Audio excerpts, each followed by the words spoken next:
Okay, well, I want to welcome the Secretary General Amandeep Singh Gill.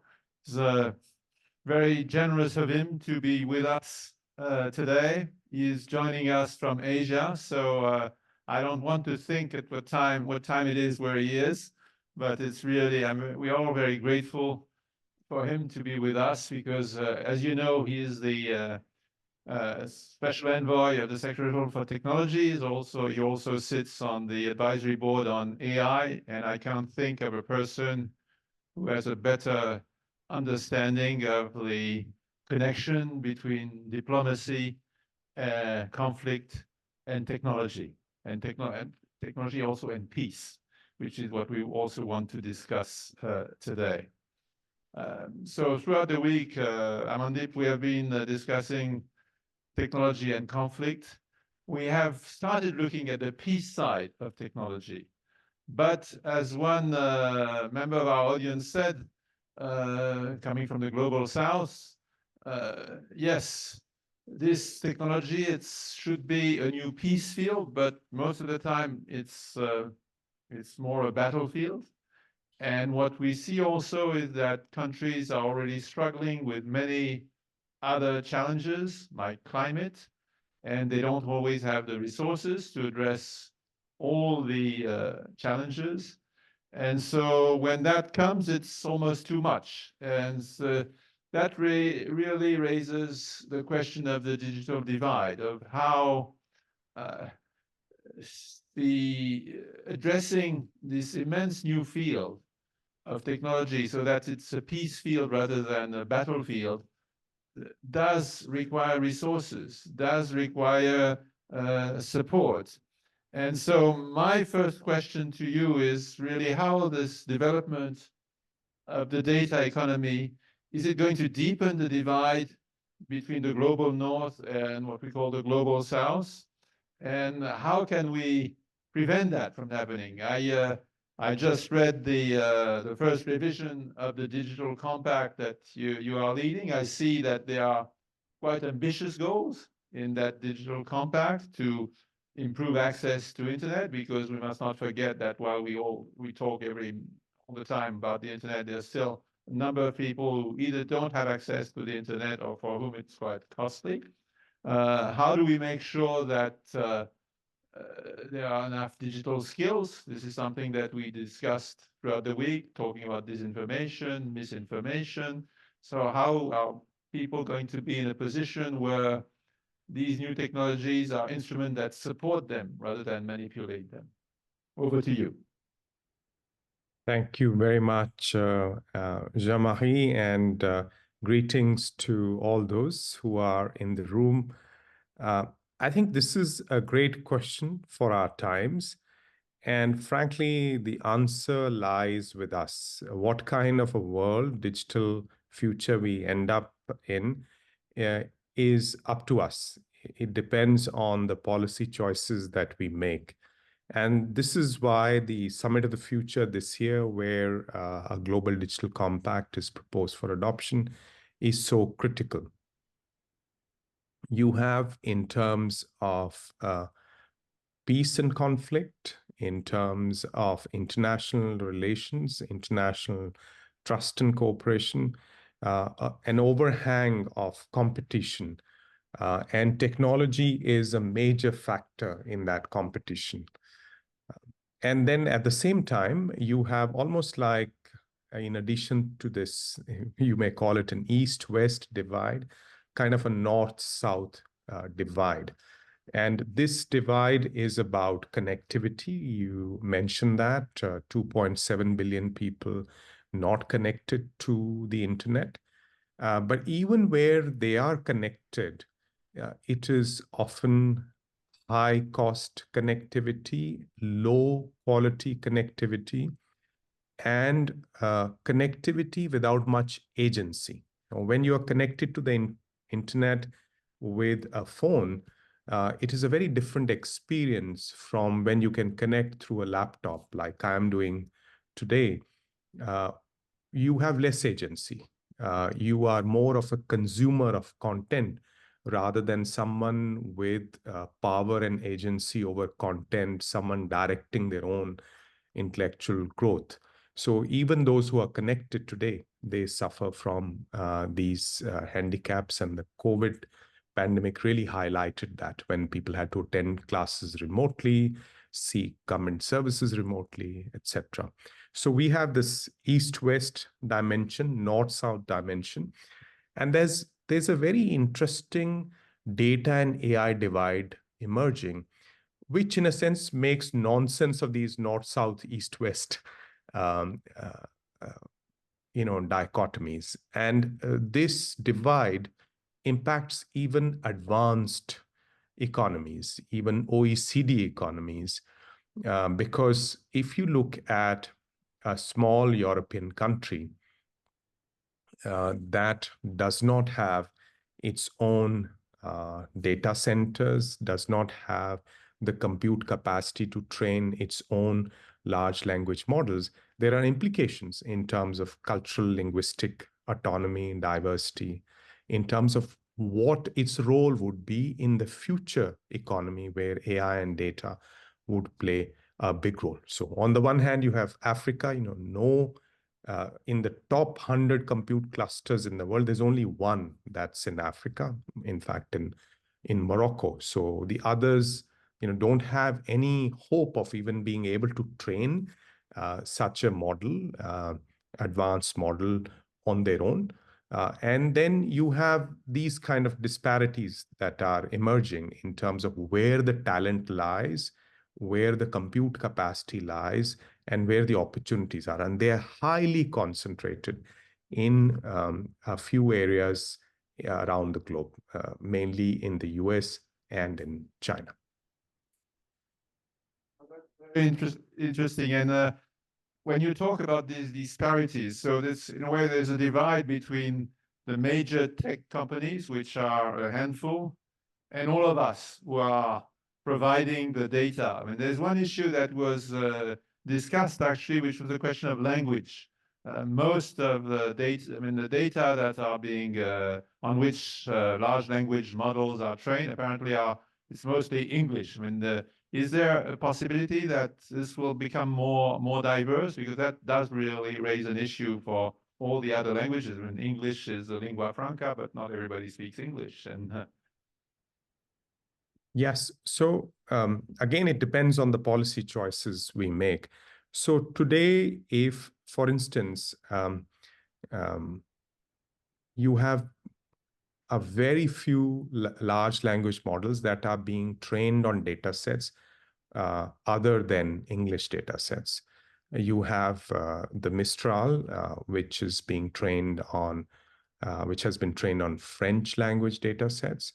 You have the Falcon, which is an Arabic large language model. And interesting that before getting to the Falcon, the team in UAE that was building it tried to kind of put a language wrapper around an existing large language model like Llama. And it was literally having, two brains, because essentially, you fed it something in Arabic and it would eventually rely on the English language data sets to come back in with its answers. So you may feel superficially that you have an interface in your language, but in a sense, the cultural diversity, the diversity of data that is there in Arabic, by the way, the Arabic vocabulary is much larger than the English vocabulary. So the model that you end up building is a wider model. It's less of a narrow model that you have in English. So there are these particularities that get lost when you are just building models in one type of a language. And then there is a loss of quality in terms of data in the context in which you are trying to solve problems. So this is definitely an issue. And as I said, the resources required, let's say you are a small country in the Pacific, you have a peculiar context, then the resources that you need on your own to do this are enormous. And therefore, international cooperation is very important. In fact, it adds, in a sense, an additional responsibility today to the UN system, to the multilateral system, which has looked at cultural issues, cultural diversity, the world's heritage, cultural heritage, from a certain analog perspective. And now we must quickly adapt to a new digital era. I'm thinking of a recent piece that was in the Financial Times, an interview with Jan LeCun that you may have seen, where he discusses the limitations of large language models, and that made me think that in a way the strength of the human mind is in some ways its limitation. That is the fact that we learn from others, that we have our own culture, and then having dialogue with another culture, we learn something. And if I understand correctly, most of AI today is more of a statistical it's averaging the variety of data that is on the internet. But if we want to emulate the human mind, we need actually to acknowledge the differences and to establish a dialogue between those differences. And maybe there's another generation of AI that will be coming and that will acknowledge that rather than what we see now. Yes, so this is another aspect of the cultural societal impact. In some ways, you can call it de-skilling, because when you start to rely on these tools, then you lose certain kind of habits and skills. And we know that these models, they have fluency. And you find it easy. And so if you start to rely on them for search, for instance, and just recently someone pointed out a problem where, a search query about Barack Obama ends up being, he was the first Muslim president of the United States, which is obviously incorrect. But that kind of feeds into some conspiracy theories. And that's because it's not because the makers of those models are themselves prone to those conspiracy theories, just because there is data out there that says those things. This is misinformation, disinformation, whatever you want to call it. So no fault of the model, but it's just reflecting the biases, the junk, the toxicity that's out there already. So there's nothing creative about inherently creative, humanly creative about these models. They are just looking at patterns, finding patterns in data and stringing together text. So they're predicting the next token, technically speaking. You present them 100 words or 100 tokens, which is a kind of, it's another way of describing a number or a token or a part of a number or a word or a part of a word. So they just predict, you present them 100 and they predict the 100 first. And they've just got better at this. So they make more sense. But then it's still based on what's already out there. They've been trained on literally on internet scale data. So this may sound like, magic to some people, feel like it, especially when you have these multimodal capabilities, text, images, code, audio. But then at the end of the day, it is just old data. And sometimes it's just regurgitated data. So there's a silly example recently about, how do you make cheese stick to a pizza? And someone almost as a joke on GitHub had said, you use a certain kind of glue and you literally stick the cheese on the pizza. And then in one of these queries, prompts to a large language model, it kind of just brings that up, because it's been trained on that data. That's, the GitHub data is part of its training data set. It just kind of comes out with that. So coming back to LeCun's point, there is debate out there because, we see performance scaling as you throw more data and more compute at these models, you're getting better performance. going back to chat GPT-2 5 years ago, which could hardly produce a decent sentence. Now you have this fluency. But then some people think, a significant percentage of scholars and scientists think that this is going to run out of steam pretty soon, maybe in a few years.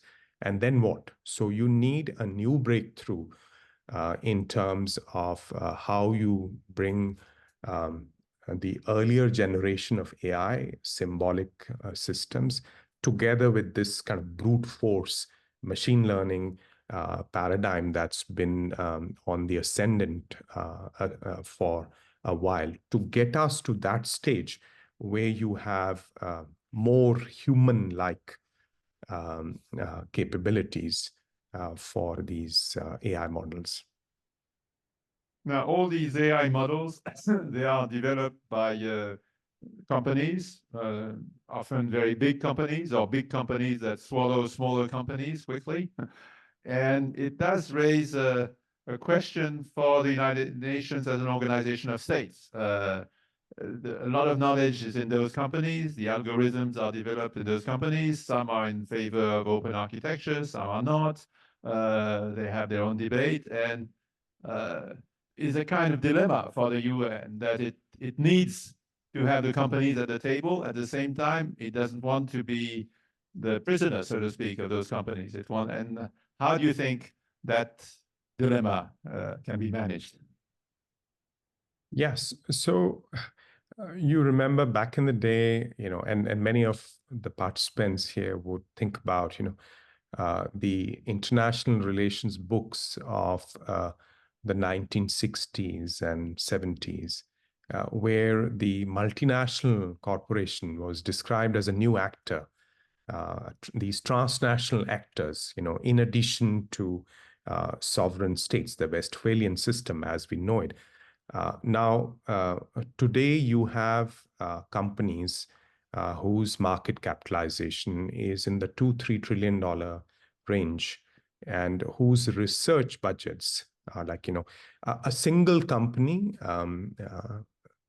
tech company, R&D budget is more than the official R&D budget of India, 1.3 billion strong, kind of relatively strong emerging economy. So, we are in a different paradigm.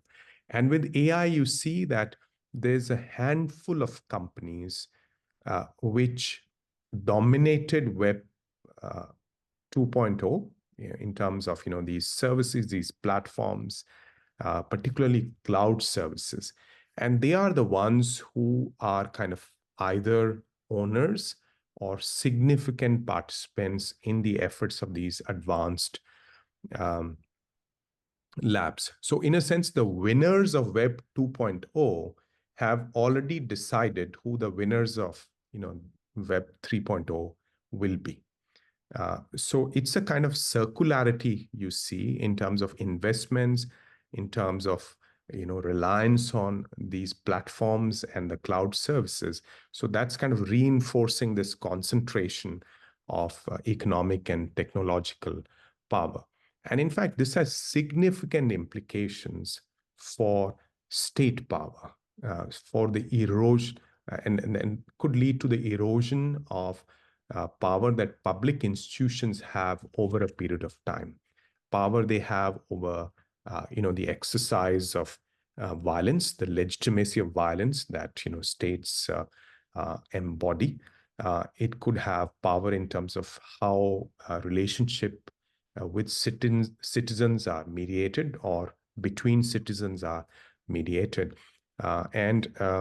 This is something that's hard to kind of, even begin to tackle today because of that overhang of national security, the geopolitical competition, fears and concerns about economic productivity and resilience as you look to the future, challenges to economic growth in many OECD countries, the impact of demographics, etc. So we are in a kind of a interesting situation. And yes, at the UN, you have to work in what is called a multi-stakeholder fashion today, but ensure that private sector participation does not mean, ceding the legitimate space that governments have in the international arena to private sector actors, or having a situation in which you may pretend that you are setting the rules of the game, but there are significant actors outside and you have no impact with those rules, because those rules, you have no way of reaching them across into that area. So how do we involve the private sector? How do we involve civil society, academia, to keep everyone honest? How do we make sure that there is a kind of a level playing field in terms of governance? That's kind of one of the challenges for the Summit of the Future. Yes, all the more so as, the big companies that you alluded to, most of them are either American or Chinese. And that's in a context of geopolitical intense competition, and where those companies are in a way seen as an element of the power of the country, or even though the country doesn't necessarily fully control or influence them. And I read a book by one of my colleagues at Columbia, Anu Bradford, and who looks at the different regulatory systems, China, the European Union, and the United States. And what do you think of the possibility? And each has its pluses and minuses with different focuses. Do you think that between, in a way, these are the three main regulatory frameworks at the moment in the world? How do you see the UN making sure that they are, in a way, interoperable? Right. So this is a critical question for the work of the Secretary General's high-level advisory body on AI, which is meeting next week in Singapore for its final in-person discussion, and then it'll finalize its report. So this regulatory fragmentation is a real concern. And there is, of course, part of it, the motivation behind different jurisdictions coming up with regulation, with governance measures of other kinds, is that policymakers have recognized the scale of the challenge, that this is something they just can't leave to market forces or to the private sector, and they have to set at least some rules of the road. But part of it is also linked to the geoeconomic competition. So lawfare, as it's called, that we want to set the agenda for the rest of the world by being pioneers in rule making, so that our rules become, which reflect our values and our economic priorities, our innovation ecosystems, become the de facto standard for the rest of the world. So you see this this interplay, this mix of motivations and incentives at play. And I think at the UN, there is a large majority of countries that are not even considering this yet, or have considered it or not taken steps. So it's important that we have a way, a platform for a dialogue on AI governance. And it's one of the 5 key recommendations, interim recommendations of the advisory body, that there should be a contact group of leads of these authorities who've been entrusted with the regulation. In the case of the EU, for instance, the AI office, which is part of the Director General Connect, DG Connect. Those who are familiar with the European Commission would know this, inside the European Commission. So entities such as those coming together regularly to talk to each other. This is how we are approaching this, so that at least there is peer-to-peer learning, and there is also some shared vocabulary, some interoperability, in terms of cross-jurisdictional issues, and there'll be plenty of those. We had plenty of them in Web 1.0, Web 2.0, still many of them still unresolved, and there are more coming in terms of like cross-border training of AI models, cross-border liabilities related to data on which AI has been trained, etc. So the UN must provide a platform at least for that kind of deconflicting, defragmentation to happen. And then more proactively, so that was a kind of a defensive thing, but more offensively, more proactively, help to craft standards that apply across the globe. So standard setting today on AI is like a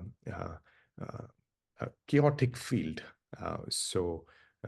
You have a number of organizations, international organizations, national, regional ones, industry professional outfits like the IEEE who are engaged in developing standards. Sometimes those standards are not so much technical standards, they are kind of approaches, frameworks, policy type of standards.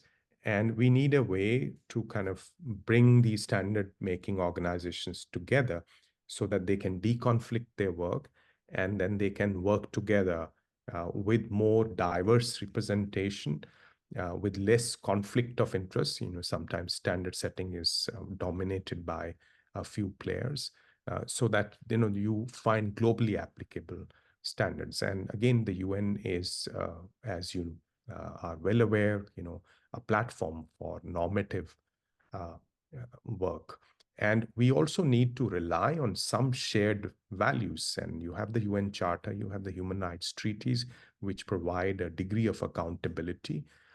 You have Agenda 2030, agreed commitments on gender, environment, etc. So they can provide the basis, the common basis for building those kind of standards for AI governance.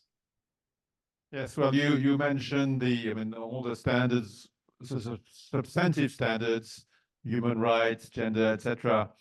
And this is becoming a big issue because we see technology as a multiplier for good, but sometimes also for bad, being used by malignant actors. And we see how the internet can become a multiplier of, and we've seen troll farms, we see how hatred can be amplified through the internet. And so there's really a difficult choice between controlling that and protecting free speech and openness.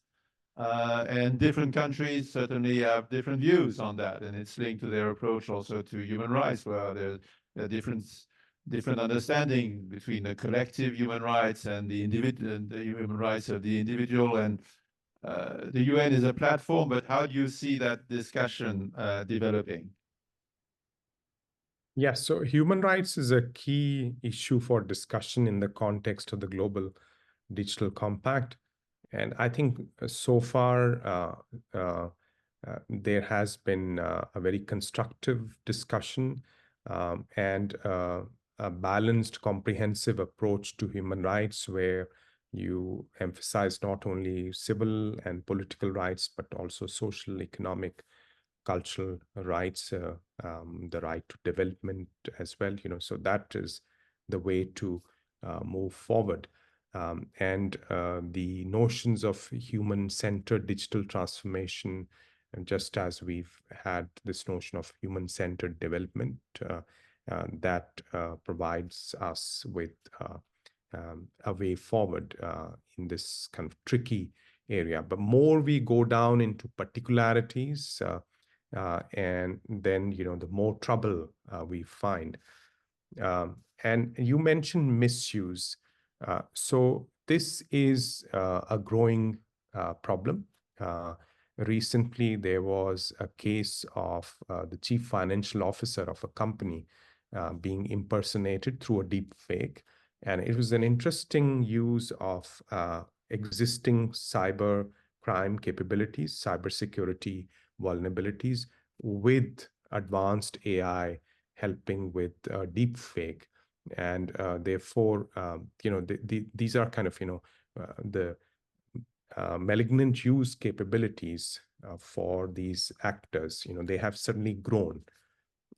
And of course, the capabilities of the defenders would also grow, but this cat and mouse game will continue. The attack surface in terms of the cyber security, cyber crime challenge would grow with more interfaces coming through generative AI. You can use certain kinds of prompts to get around guardrails, and in fact even leak data out of the devices which are connected to these services. So those challenges have grown.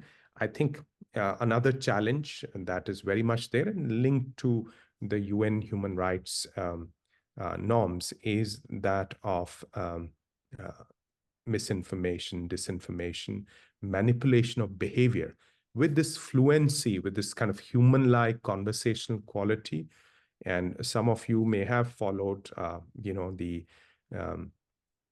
the rollout of the ChatGPT 4.0 Omni with this, voice interface, which is, strikingly human, and it can convince people to take certain actions. So that wasn't there before. You had people kind of manipulating you kind of in other ways. You had ads presented to you, data presented to you was curated in a certain way.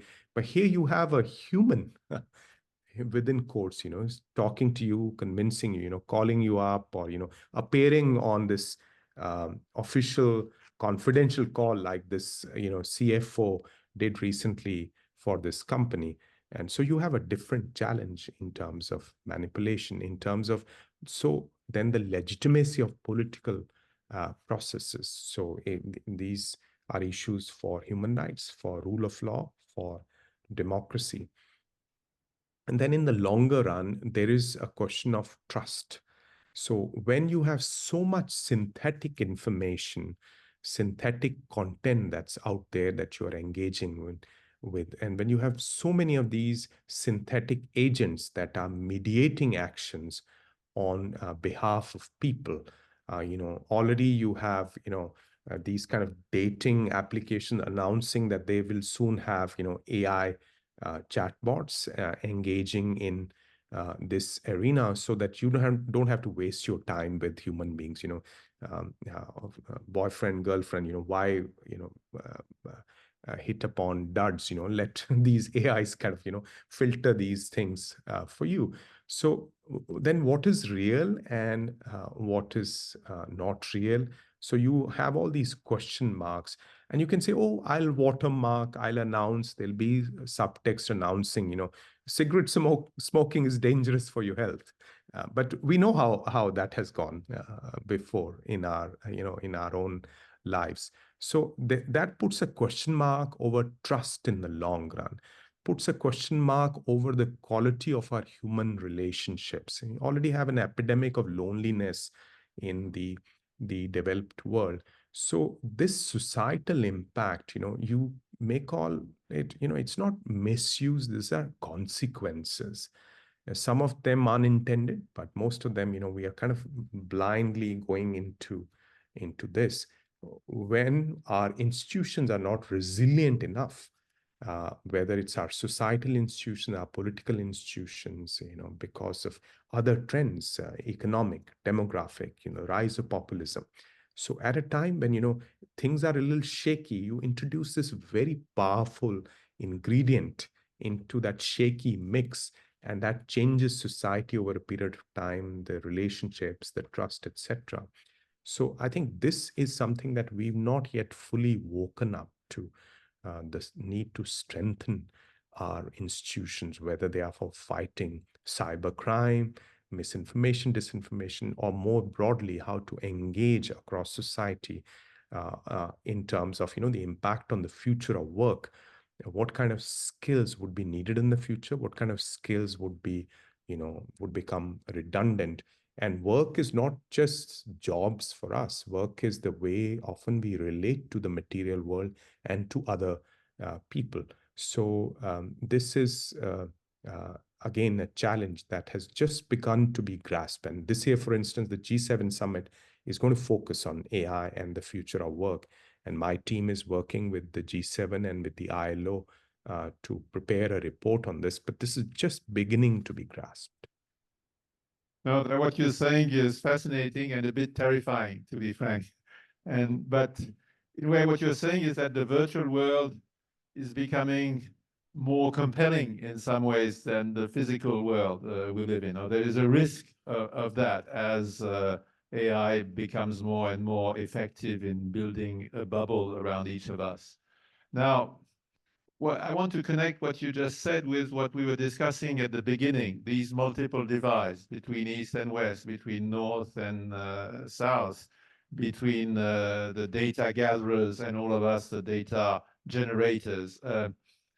This virtual world, one could see it as a way to unify the world, but actually what we see is that it creates a lot of tribes that do not talk to each other. And so that is in a way a deeper, it's standards all that are important, but in a way it's a structural and worrying issue. And how do you see us fighting that so that the virtual world, which in some ways is marvelous because it allows us to connect.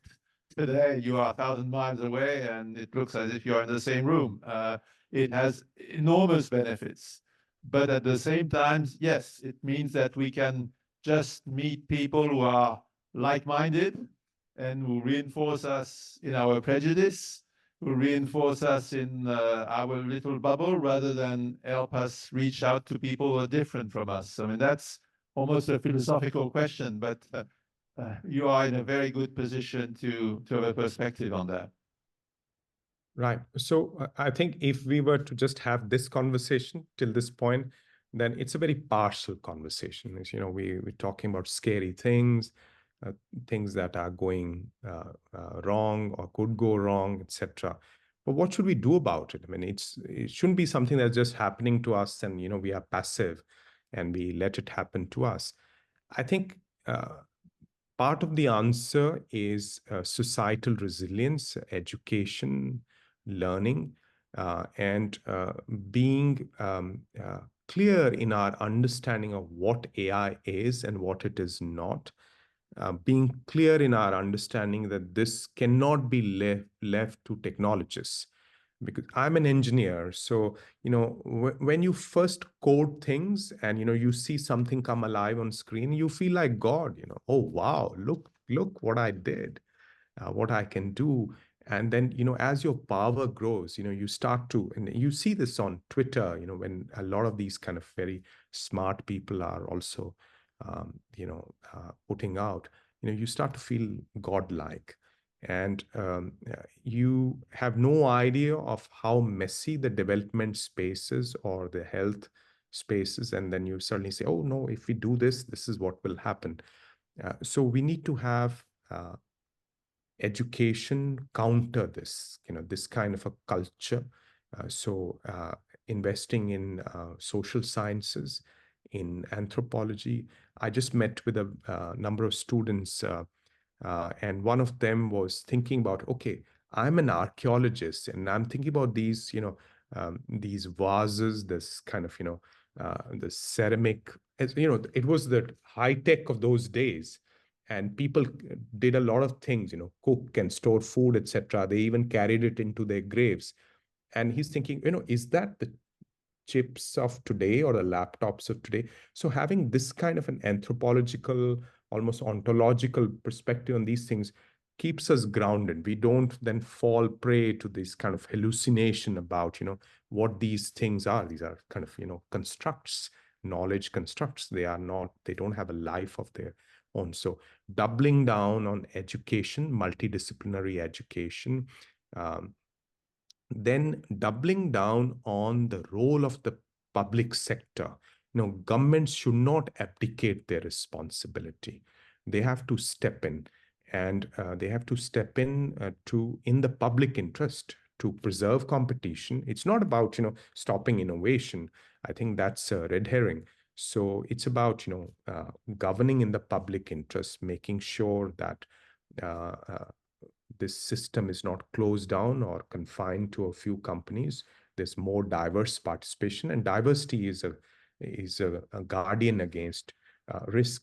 And also doubling down at another level on international governance of these issues. And this is not about the UN taking over the internet or meddling in innovation, etc. It's about a few essential functions that need to be performed at the international level. One of them is a knowledge function, simply knowing what this technology is, what its implications are, both risks as well as opportunities. We haven't yet talked about the opportunities. It's about those dialogues that reinforce interoperability, that have people learn from each other's lessons, positive or negative, that allows us to build a common understanding of what we are trying to do. What does transparency mean or accountability mean in terms of these algorithms? So these are a few of the action that we must do. And then when it comes to the benefits, I think we must be more thoughtful about how we apply this. If you leave it to the market, it'll go in the direction of where the most addiction is, where the most money is. It could be, synthetic relationships, porn, all kinds of, delusion around these things. But then if you are a little more purposeful, then, it is about solving some of the hard problems like the green transition, climate change. AI, I believe, sincerely and firmly, would be crucial to our fight against climate change, to our struggle to decarbonize our economies. But there's no money to be made there yet. There's money, some money to be made. Here where I am, I met some entrepreneurs who are doing fascinating things with data around energy efficiency. The kind of things that you can do in terms of optimizing the working of air conditioning systems, heating systems, boilers, etc., by using machine learning. That's phenomenal. But there is some money to be made there, but not enough. So there has to be a gentle hand guiding AI and data in the direction of these kind of large and wicked societal challenges and problems. So I think that will also enhance public trust, that we are not only seeing these kind of consumer facing things, which are a kind of a doubling down on the Web 2.0 money making models. They say the original sin for Web 2.0 was, the presentation of ads, which has, but then, we see some more original sins being added now. So taking the direction of investments a little in the other direction, I think that's also part of the answer. And then finally, I would say that we need to have more investments in open source, in digital public infrastructure, that kind of lower the entry barriers to startups and social entrepreneurs across the world, and within even the advanced data and AI economies, so that there is old-fashioned competition to kind of weed out some of the excesses and make sure that we are not just confined to a paradigm. And there's a risk, like in terms of sustainability, just as we got caught in the internal combustion engine paradigm, there's a risk that you get caught in this scaling up, throw more data, more compute at these issues, and come up with these kind of mass adoption AI solutions. So we get caught up in that paradigm, then the resources, attention that's needed for those kind of niche applications in those multiple areas of interest to sustainable development, to societal and economic progress, that would be lost. So those are the areas for action if we have to build a different digital future than what is likely based on current trends. I'm really glad that you focused on the opportunities. This morning, we had actually a panel where we're discussing the potential of AI for prevention, for anticipation, for supporting peace. And so we started looking at the positive side. But I would want now to open the floor to our audience for questions, and I'll collect a few questions. So identify yourself as you ask a question.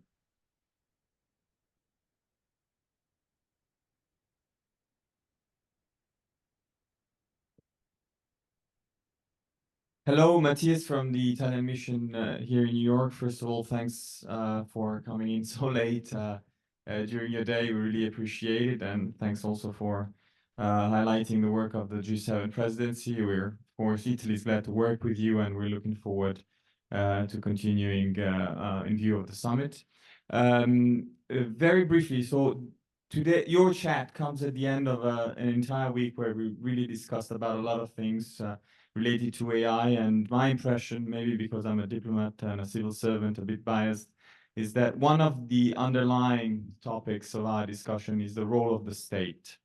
And so we at the very beginning of the week focused on warfare, and we understood that we arrived at a point where the state is trying to harvest what comes from the private sector. So we come from a recent history where the spillover of military technology came into civil life and civil economy, and now it's the opposite. So the reaction of the state, in a way, and you used yourself this word, is fear. So fear of perhaps losing control and trying to regaining control. And avoid the negative effects of AI, trying to not lose ground compared to other competitors, competing powers. But there's, of course, a balance. So the state has a role to play. And you said it yourself, and I come to my question. How can we find the right balance for the state in controlling AI? What could be the three priorities, let's say, that you would want to share with us in terms of policy and legislation in order to preserve the freedom of AI users and citizens, but at the same time not abdicating to the role of the state? You already answered to some of these questions, but perhaps to just give us some takeaways would be great. Thank you so much, and sorry for being long. No, not at all. Collect a couple of questions, and yeah, go ahead. Thank you so much. On the Digital Global Compact, I wondered if you could elaborate a little bit more on the role of women, and in general, on how this would impact the achievement of gender equality. So taking into account, for example, women in the process of AI design, but also the policies and the decision making processes that would come with that, as well as women in the use of AI. So if you could expand on that and how that could or could not help advance gender equality. And a third question, and then Thank you.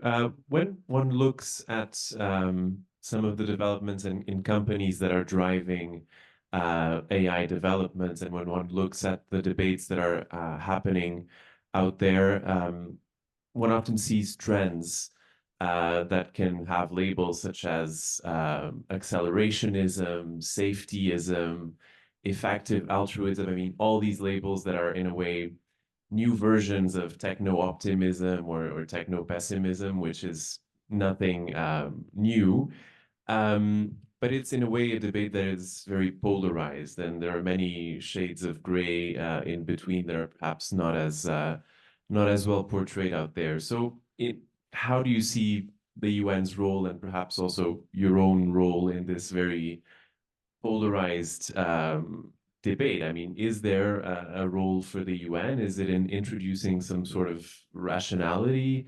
Is it in, also perhaps introducing some degree of regulation, and so perhaps more on the safetyist side of the debate?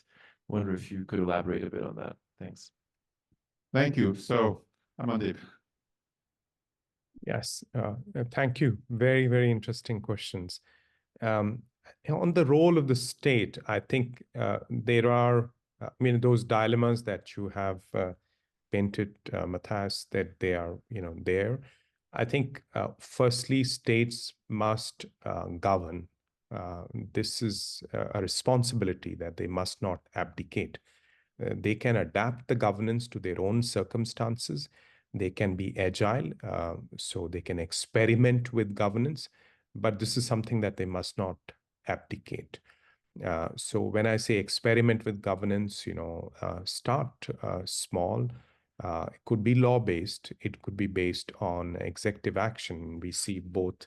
And even where you see executive action, it's reliant on some legal basis, whether it's China's interim measures or the US executive order, in their respective context, that's reliant on some law. So then, you see how the market is developing, how use is developing, and then you accordion in, accordion out regulation as per, your assessment of what the risks are, what the opportunities are. So that must be very much there. And at the same time, I would counsel investment in technology, so public interest technology. So this may sound, like in many cases, as I said, there is a market failure. So there's no case for the market to. So governments must step in, whether it's, language, cultural diversity, or investments in developing benchmarks, evaluation techniques that'll require compute, that'll require talent, that'll require data, and that is not going to come without resources. And today, even very advanced and rich universities on the West Coast, I've visited some of them.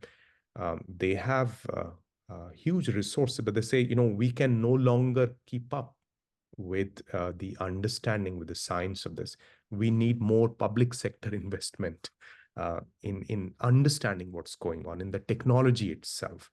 And the third thing I would counsel for states is, building societal resilience, tuning in education. And this brings me to the gender question, because it's not only, STEM education for girls and women, but it's also how you do it. And for instance, if you introduce the concepts of data in a language class, more girls take it up. And there's research out there, rather than, when you introduce it in mathematics class, where societal conditioning and, societal pressure comes in. So we have to rethink how, we are training, educating our youth, our children, and adjusting the kind of skills pipeline, etc. So those are the three kind of critical areas for the role of the state. And continuing with, women in AI, it's fascinating. If you look at the history of even the word computer, that was the women who were doing these calculations, and there was a higher percentage of women in this work earlier than you have today. So we've kind of, gone in the reverse direction. And sometimes I fear that, there's an horrible ad for a kind of a sex companion based on AI that I saw, or, some time back, oh, and she'll never say no. This was the kind of, tagline for this. That is reversing, 2000 years of progress on gender. Do we want to go back to the cave, or we want to progress? So I think this requires really firm response, technology facilitated gender-based violence, or some of these kind of, misogynist depictions, and then ensuring that, today, even in the most advanced economies, the number of women-led startups in the AI space, women leaders in the AI space, is very limited. So this requires more decisive action. And as I said, going back into the schools. Then the last question about, how does the UN navigate this kind of complex landscape where you have these subcultures like the doomers versus the zoomers and others. How do you bring rationality into this? I think this is really the purpose of the advisory body of the Secretary General. This is the intention of the Secretary General, to look for kind of those critical, irreducible minimum areas where the UN must play a role. So again, the UN must not abdicate its responsibility. One is the safety side, as you mentioned, so what kind of red lines do we need? For instance, fully autonomous weapons, that are without meaningful human supervision. There must be some red lines around those based on existing international law, international humanitarian law, and its principles of distinction, of proportionality. And then there has to be a role, as I said, for the UN to convene, so that we don't have this fragmentation. There's a tendency today to sit in like-minded groups and talk about some of these issues. And just the other day at the Seoul AI Summit, I was saying that you need, for international learning to happen, you need the grit of differences. You need some non-like-mindedness. And this is also the lesson of the Cold War. This is even the lesson of the post-Cold War world, when the Nuclear Security Summit that President Obama convened, was not only the like-minded, because the problems and the risks are there, out there, even in the maybe in the non-like-minded space, and some of the solutions might also lie there. So you have to kind of use the UN as that platform to have those conversations. Some of those might be difficult conversations. And then I think you have to leverage the UN to build capacity. So that kind of resilience that you need of public sector, public institutions, particularly in the global South. As I said, this is a very uneven field, highly concentrated in a few geographies, and some parts like Africa are completely left behind. Although they are participating in the AI supply chain, so some of the human feedback, RLHF as it's called, some of the annotation of the data at the beginning of the life cycle of these models, but also in the middle when you kind of, because these models produce all kinds of garbage. So that has to be tuned out through human intervention. And thousands of people are doing that, and most of them in the global South, because it's because of salary differentials, frankly, and you can't have a situation in which there is no capacity building, and that's something that the UN has done in many fields for ages. So there's just a few areas where I think there is a minimum irreducible role for the UN, and many of you are familiar with what's under discussion in the context of the advisory body and the Global Digital Compact. Thank you. We are running out of time, but so I see three questions very quickly. And you introduce yourself. Thank you, Professor. Hi, I'm Diane from the Philippines. Thank you, Mr. Singh. Despite challenging hour, you're with us. I have a few questions, but let me just go to one. You mentioned how else to build a digital future and the UN to build capacity, especially for the global South. It reminds me of Richard Susskind's reminding us for tomorrow's lawyer that in the future, we will no longer be working with billable hours, but we have different professions, legal technologists, legal risk managers. But I'm not sure if we're equipped. You mentioned about changing education. Those are for the young. What about us in midlife, in mid-career? In the UN and the academe or government, are we looking at how AI will change professions? Are we looking at how we can upskill ourselves so that we can maximize our current expertise without being overrun by technology? Thank you. Thank you. Next, yeah. Hi, Chloe Goupy from the French Ministry of Foreign Affairs, and thank you very much for this very inspiring last discussion. I had a question on the international technological landscape, which you described a little, and the fact that there's a high level of concentration of companies and on 5 or 6 big tech companies, which raises questions, obviously, of plurality on competition, but also you said, for instance, on large language models not being trained on other sources. You've mentioned some reasons why the private sector doesn't emerge in other places, but beyond sheer capital allocation and positioning of venture capital, what do you see as the main breaks and the main reasons why we don't see big actors emerging in other parts of the world, whereas we've seen and we know that there's lots of skills distributed all over the world. So in other words, how could we have a more distributed private sector, and what are the main obstacles to that? Thank you. Hi, my name is Junko Araki from UNDPO. Thank you very much for this session. I have a question: how, as a UN position, how we can ask the member state to contribute more in a more effective and more better way?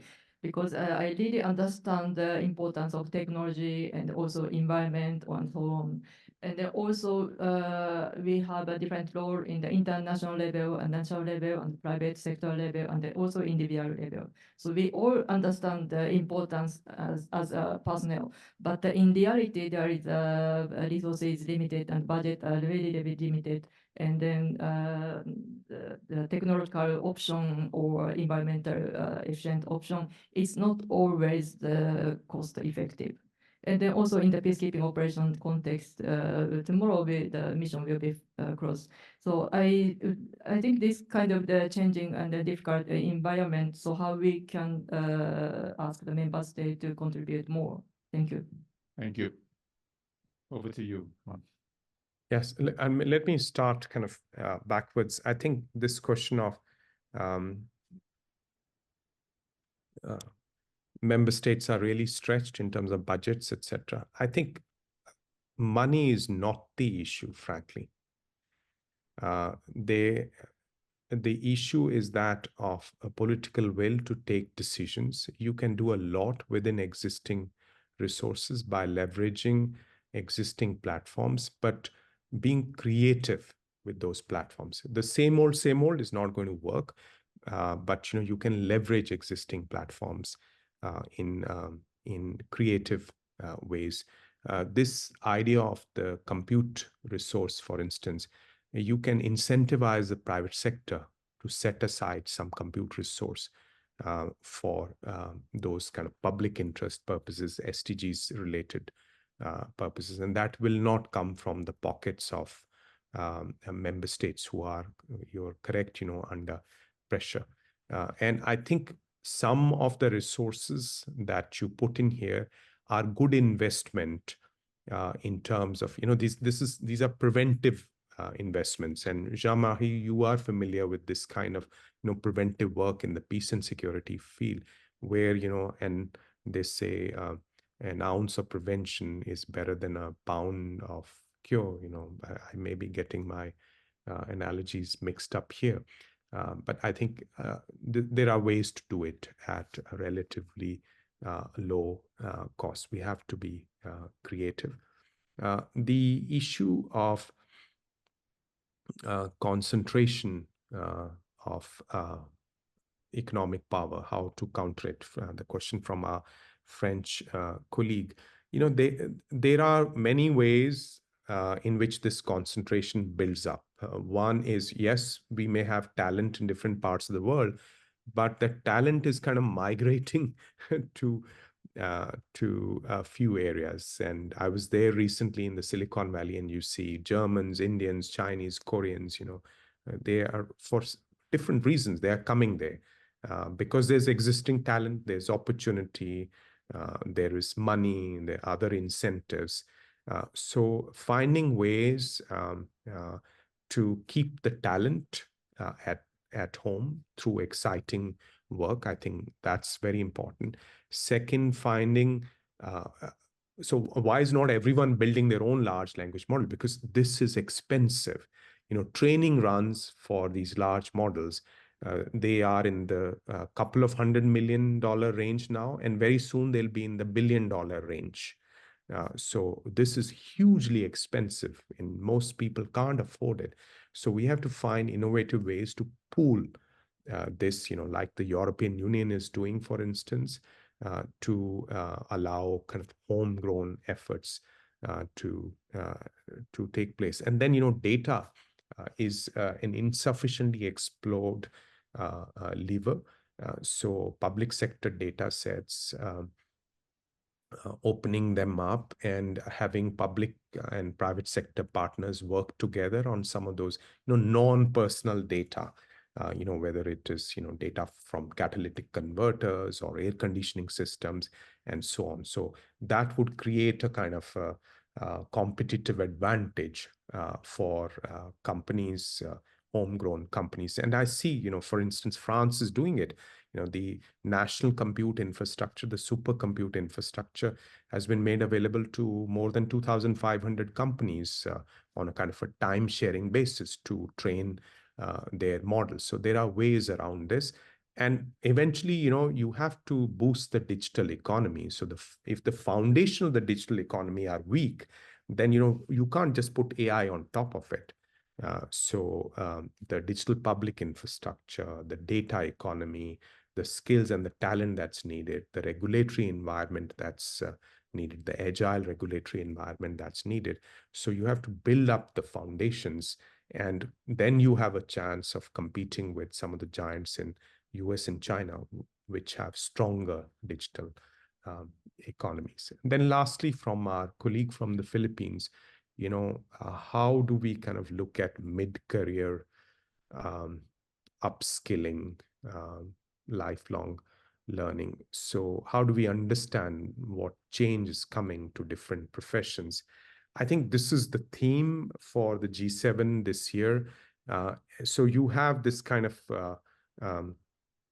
triad of tasks, skills, and processes.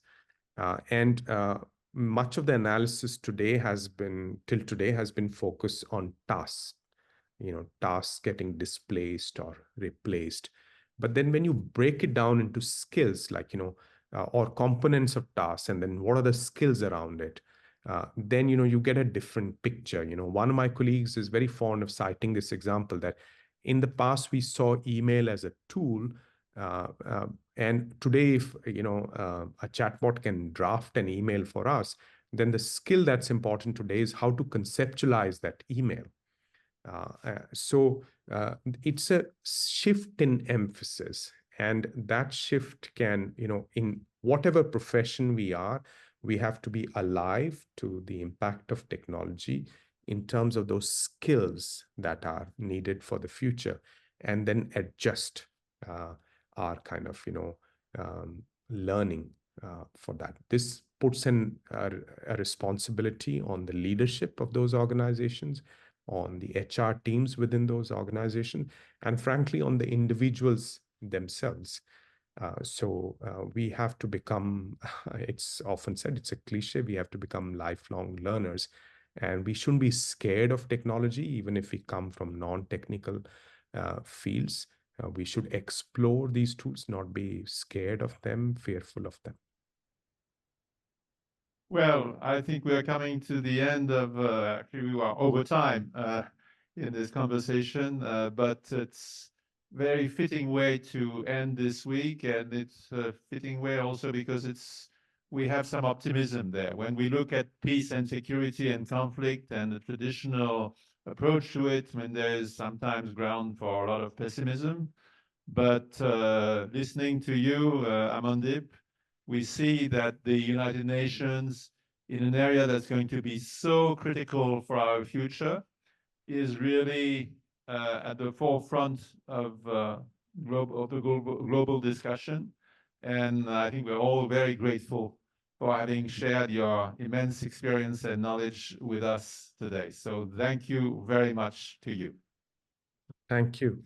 Thank you. Thank you very much. All the best. Thank you.